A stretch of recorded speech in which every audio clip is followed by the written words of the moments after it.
donc notre invitée suivante est enseignant-chercheur au laboratoire MAPIEM à l'école d'ingénieurs CITEC, experte en chimie des matériaux. Depuis plus de 25 ans, elle mène des travaux de recherche dans ce laboratoire qui s'occupe de matériaux polymères, interface environnement marin, avec les stratégies d'anti-fouling pour la protection des structures immergées, notamment en milieu marin. Vous avez, Madame Bressy, 20 minutes pour nous parler de votre sujet. Merci.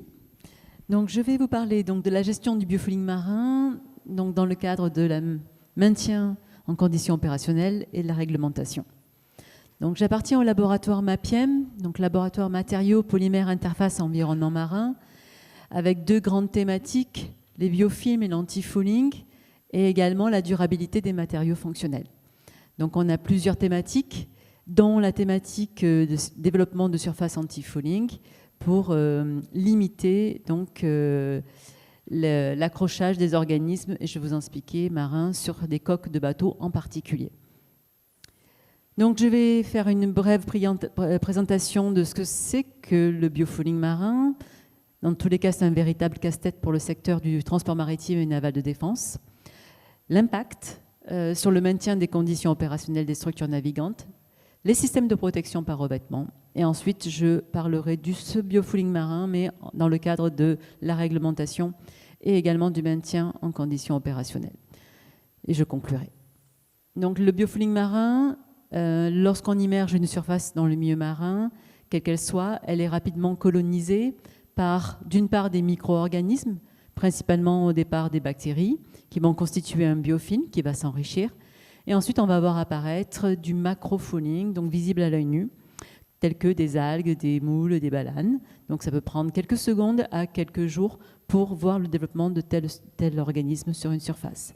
Donc le microfouling est observé en général par microscopie, donc on ne le voit pas à l'œil nu. Et le macrofouling, donc vous le voyez sur également tout récif ou autre, quelle que soit la structure dans le milieu marin qui est immergé. Donc ce biofouling est divers et de différentes intensités. Par exemple, ici, vous voyez des substrats, notamment la partie grise à gauche du PVC, qui était immergé à Tahiti, à Brest, à Lorient et à Toulon. Et on voit la diversité des organismes colonisateurs, ainsi que la quantité, qui n'est pas la même. Et côté droit, on voit donc un revêtement anti-fouling qui est rouge, qui normalement a pour objectif de limiter l'adhésion des organismes sur des surfaces. Et on voit également qu'il y a des différences d'efficacité selon la situation géographique, Lorient, Brest, Toulon ou Tahiti. Et donc la localisation est un paramètre important, mais également la nature de la surface, la chimie, la texturation ou la dureté ou la souplesse qu'on appelle de la surface aussi a une influence. Donc l'impact du biofouling marin, et si on s'intéresse uniquement aux structures navigantes, c'est une perte de vitesse, une diminution de manœuvrabilité, notamment lorsque le fouling également colonise l'hélice d'un bateau, l'augmentation de la consommation en carburant, si on veut maintenir la vitesse constante, et de ce fait, on va augmenter les émissions de gaz à effet de serre. Bien sûr, les organismes, et surtout les micro-organismes, interviennent dans la corrosion des structures métalliques. Et tous ces phénomènes-là demandent en fait une augmentation des fréquences de carénage pour optimiser les conditions opérationnelles des structures navigantes.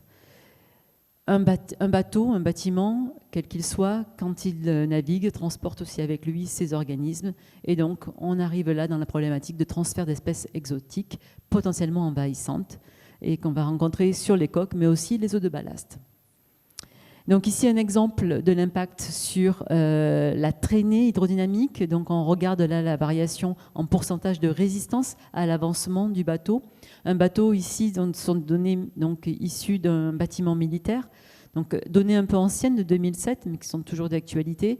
C'est un bâtiment qui navigue à 15 nœuds et on voit l'effet d'un biofilm, de micro-organismes, sur la traînée, la consommation en carburant et également sur les coûts associés de maintenance et coûts associés bien sûr à la surconsommation de carburant. On voit les algues également ont un effet, on peut augmenter de 40% la résistance et sur des organismes plus macroscopiques et surtout calcaires, très encroûtants, on peut augmenter jusqu'à plus de 80% la résistance avec des consommations importantes de fuel. Et ceci principalement dû également à la génération de ce qu'on appelle de rugosité en surface. Cette rugosité également va impacter la consommation, la résistance, mais également la puissance au niveau de l'arbre. Ici, vous avez un exemple pour une frégate. En fonction de la vitesse, conditions de vitesse, on n'a pas du tout les mêmes répercussions du fouling sur cette traînée, on va dire, hydrodynamique. Donc, une étude récente montre que quand même, sur 250 à peu près navires, passés en bassin de carénage pour maintenance, que sur l'ensemble des navires, on a des navires qui ont majoritairement quand même des espèces encroûtantes. On voit le camembert sur la droite, où on voit quand même des bâtiments qui ont plus de 30% de leur surface recouverte par ce qu'on appelle du fouling dur, donc des espèces encroûtantes qui ont un effet non négligeable sur la consommation en carburant. Et on voit que si on a 10% de la surface recouverte par ces organismes, on augmente au niveau consommation en carburant de plus de 6 millions de dollars en termes de coûts par an. Et donc, il est nécessaire, si on veut maintenir des conditions opérationnelles, de définir des moyens de prévention de l'encrassement biologique qui soient adaptés aux bâtiments et des maintenances préventives et correctives. Le moyen de lutte donc, principal contre ces organismes, c'est d'appliquer des peintures sur ces carènes de bateaux. Donc on a des revêtements, soit contenant des biocides, qui vont être relargués au contact de l'eau de mer. Et parmi ces biocides, on va rencontrer principalement un oxyde de cuivre. Donc les peintures actuelles sont majoritairement constituées de ce biocide-là, avec ce qu'on appelle des cobiocides. Et donc dans ces peintures-là, leur efficacité dépend de leur mécanisme, et on va rencontrer des revêtements à matrice dure, érodables ou autopolissantes, et dont l'efficacité va augmenter, mais les coûts également, peinture au mètre carré, qui vont augmenter. Et d'un autre côté, on va rencontrer des revêtements sans biocides, que l'on appelle donc des revêtements falling release ou falling resistant, et qui ont la particularité d'être des élastomères silicone très souples, sans biocides, et qui vont avoir une action soit sur l'élimination aisée des organismes lorsque le bateau navigue, ou alors on a dépôt d'une couche d'eau parce que la surface est très hydrophile et sur de l'eau rien n'adhère, et donc on augmente les performances de ces revêtements. Donc là on a une évolution de ces systèmes sans biocides au cours des années, avec principalement de plus en plus des systèmes à base d'élastomères dits amphiphiles. Et donc, à l'heure actuelle, 90% des navires commerciaux et de plaisance utilisent des peintures anti-fouling contenant du cuivre, 90% des navires. Et donc, c'est une source de pollution. Et dernièrement, le cuivre relargué par ces peintures une étude a démontré des effets perturbateurs, notamment dans la lagune de Venise. Donc, si on regarde les revêtements à base de biocides, ils sont très efficaces en mode statique et dynamique, mais ils sont soumis au règlement européen sur les biocides. On libère des biocides dans le milieu marin, donc une notion de toxicité et d'écotoxicité. Et il est nécessaire de ce fait, dans les zones de carénage, de récupérer et traiter les déchets lorsqu'on nettoie les zones de ces coques de bateau. Et les systèmes, par contre, falling release, qui n'ont pas de biocides, ne sont pas soumis au règlement européen, sauf quelques-uns qui contiennent un mélange, mais sinon, ils sont non soumis au règlement. Ils réduisent la consommation en carburant par rapport au système à base de biocides, avec des réductions de 5 à 8%. Durabilité accrue par rapport aux peintures à base de biocides et une efficacité améliorée de ces systèmes-là, puisque initialement, ces systèmes, il fallait que le bateau navigue à plus de 10 nœuds pour être efficace. Et maintenant, on arrive à descendre à 4 nœuds. Par contre, on commence à démontrer de l'écotoxicité de ces systèmes. On est obligé de rajouter des biocides malgré leur performance pour être efficace en mode statique, à l'arrêt. Par contre, leur efficacité, suivant les fournisseurs, est dépendante des fréquences de navigation. Et donc, quand on choisit un système, il faut aussi se poser la question sur les durées d'efficacité et sur l'application. On ne va pas utiliser le même système sur des carènes, sur des fonds de bateaux. Et derrière, bien sûr, il va falloir intervenir de toute façon, puisqu'il n'y a pas de système universel. Il faudra faire de la maintenance. Donc soit une maintenance qui va être simple de nettoyage de la carène ou de l'hélice également, qui va jouer sur une amélioration de la traînée, ou passage en carène, en carénage, en zone de carénage, où là on repart sur une structure neuve qui va, on le voit de toute façon, évoluer au cours du temps, puisqu'on va avoir à nouveau du fouling qui va se déposer.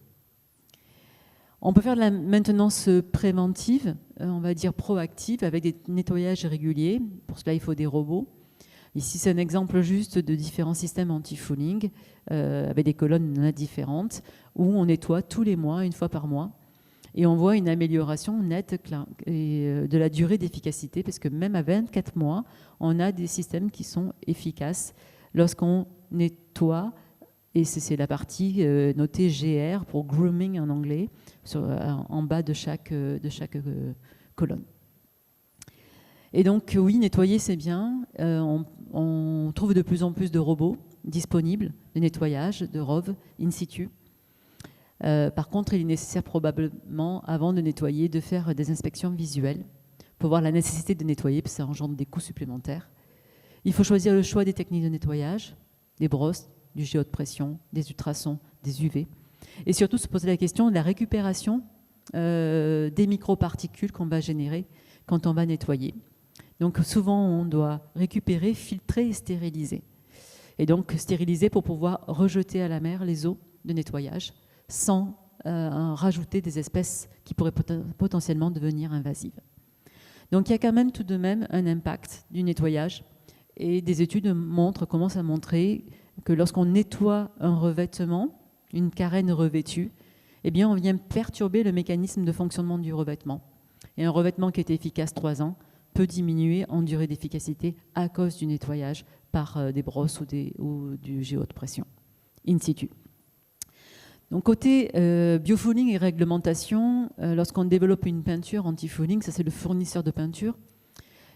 S'il travaille avec des biocides, il doit respecter la réglementation au moins au niveau européen, si le fournisseur est en Europe.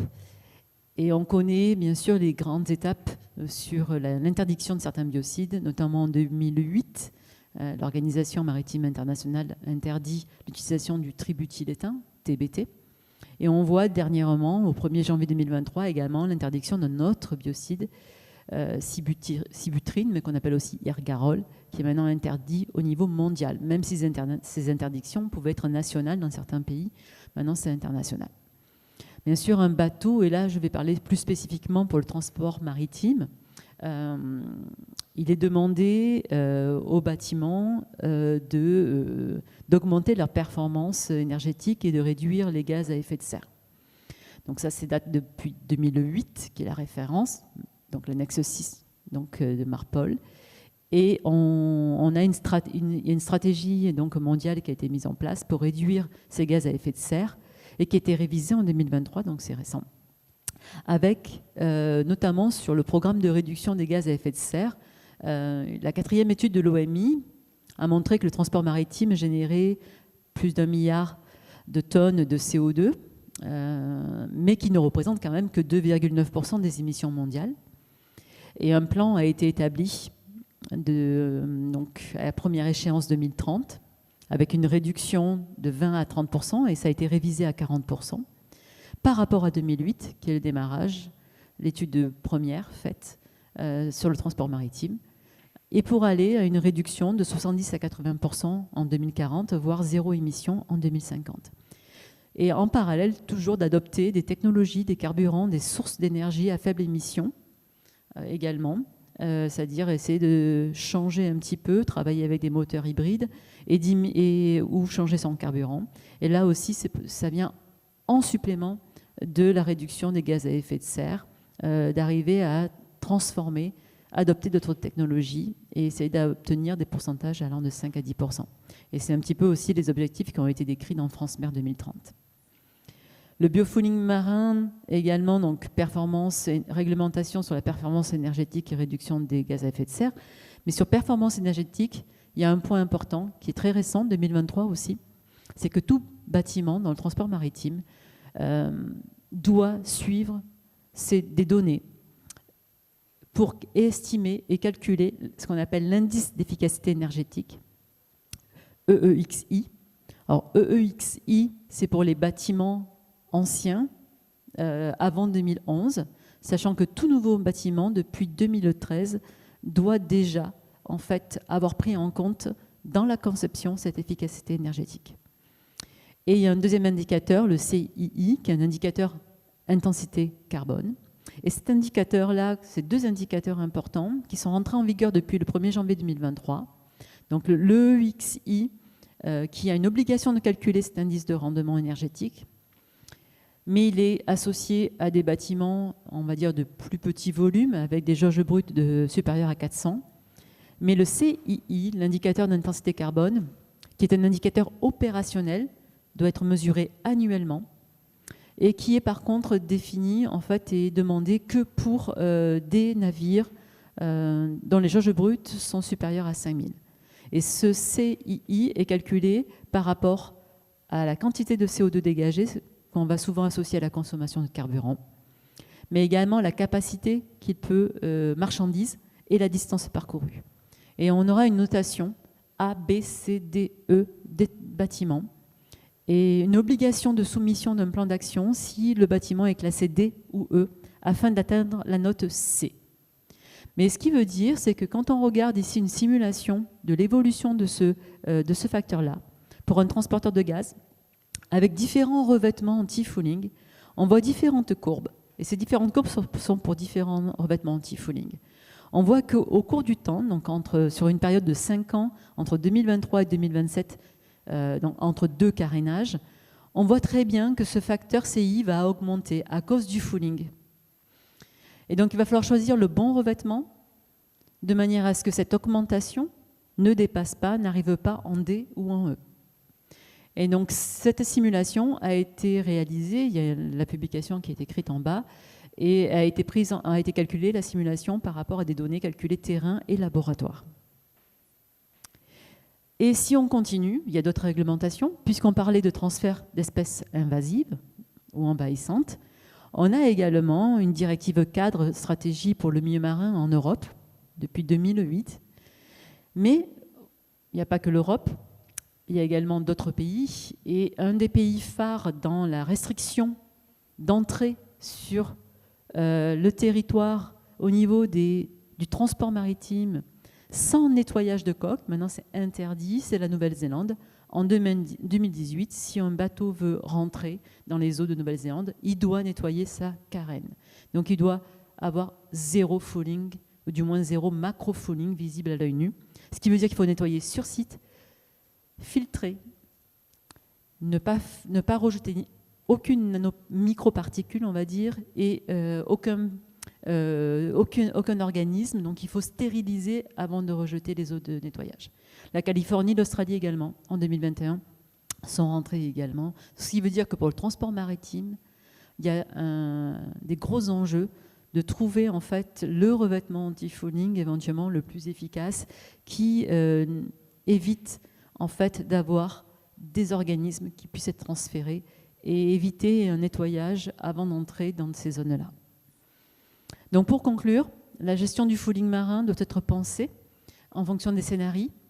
Donc sur les bâtiments, que ce soit à ce moment-là transport maritime et même naval de défense, les fréquences de navigation, les vitesses, les routes suivies, les zones à protéger, avoir un revêtement qui soit compatible avec le procédé de nettoyage in situ, et penser au rendement énergétique, à la réduction de l'impact sur l'environnement et ce fameux indice carbone pour le transport maritime qui nécessite d'enregistrer les données et de faire des inspections in situ.